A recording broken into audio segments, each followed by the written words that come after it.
That's the truth people don't like to admit. Not everyone comes to a place because it feels right. Some of us come because the rent is low, the listing has been up too long, and no one asks too many questions. The real estate ad didn't mention the old school, but you could see it clearly from the bedroom window. 2 stories of brick, sitting at the edge of town like it had been forgotten on purpose. Even from a distance, it felt wrong to look at. Not abandoned exactly, just waiting. The realtor avoided talking about it. When I asked, she smiled too quickly and said, "Oh, that? It's been empty for years." That was all.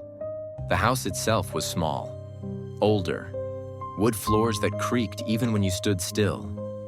But it was clean, well kept, almost overly so, like someone had prepared it carefully and then stepped away at the last moment. The first night, I slept poorly. Not because of sounds, because of silence. No traffic, no animals, no wind against the siding. Just a thick, padded quiet that pressed against my ears until I was sure something had to break it. It didn't. The second night was when the note appeared. I found it in the kitchen table when I came home from work. White paper, folded once. My name written neatly on the front, in ink so dark it almost looked wet. I stood there for a long time before opening it. Inside were rules. Not a lot of them. Just enough. Welcome. If you are reading this, the house has accepted you. Please follow these rules carefully. They exist for your safety. If you hear tapping on the windows after sunset, do not look outside. Close the curtains instead. If you hear tapping on the walls, stay where you are until it stops. If you hear tapping on the door, do not answer it, not even once. If the tapping comes in sets of 3, turn off all lights immediately. Do not acknowledge voices that speak from outside the house. Do not sleep facing the window that overlooks the school. These rules are simple. They are important. You will be reminded if necessary. I laughed, actually laughed out loud. I assumed it was some kind of prank, maybe a leftover from the previous tenant. A joke. A weird attempt at atmosphere from the landlord. Still, I kept the paper. Something about it made throwing it away feel rude. That night, I closed the curtains. Not because I believed the note, because the school felt heavier after dark. I was halfway through making dinner when I heard the first tap. Not loud, not aggressive. Just a single, careful sound against the living room window. Tap. I froze. The second tap came a few seconds later. Tap. I moved without thinking, pulled the curtains shut, and stepped back. The third tap never came. I didn't realize I was holding my breath until my chest started to hurt. That was when I noticed the lights flickering. Once, twice, then steady again. I slept on the couch that night, facing away from the window. The next morning, the note was gone.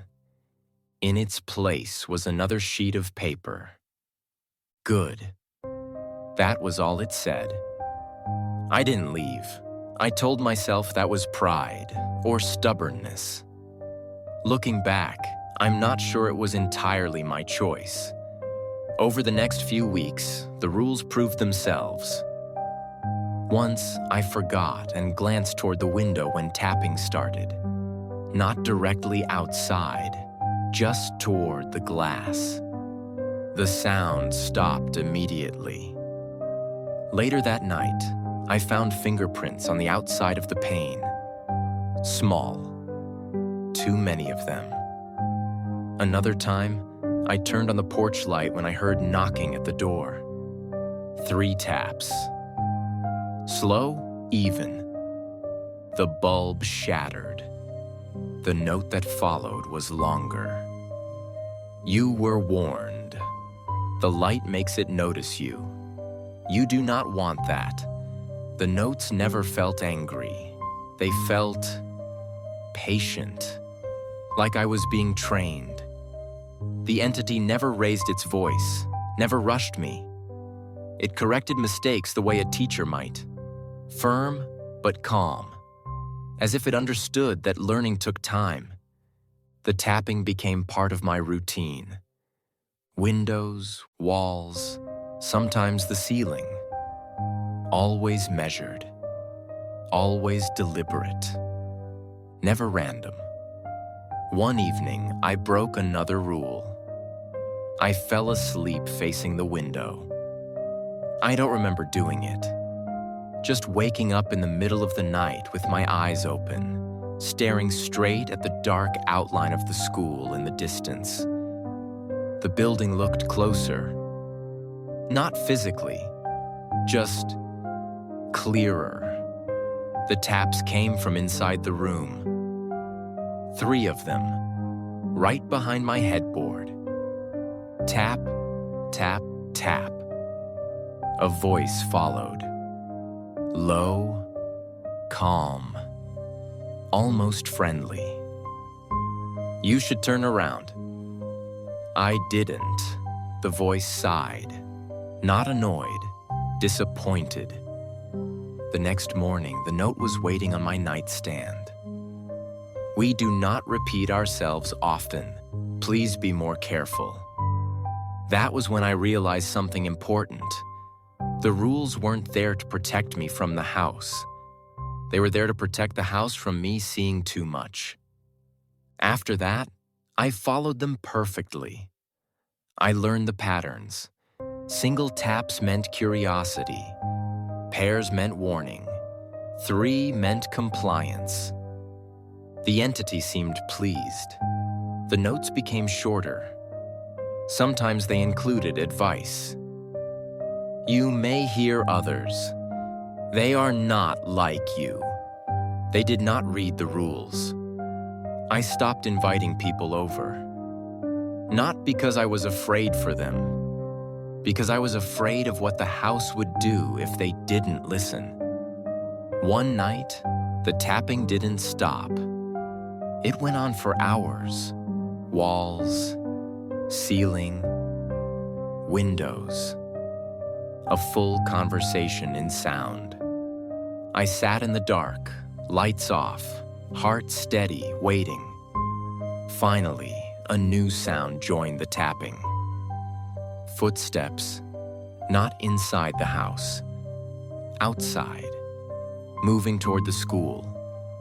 The next day, the local news reported a missing person, a drifter, no fixed address, last seen near the old building. That night, the note read, "They never read the rules. You are doing very well." I moved out a month later.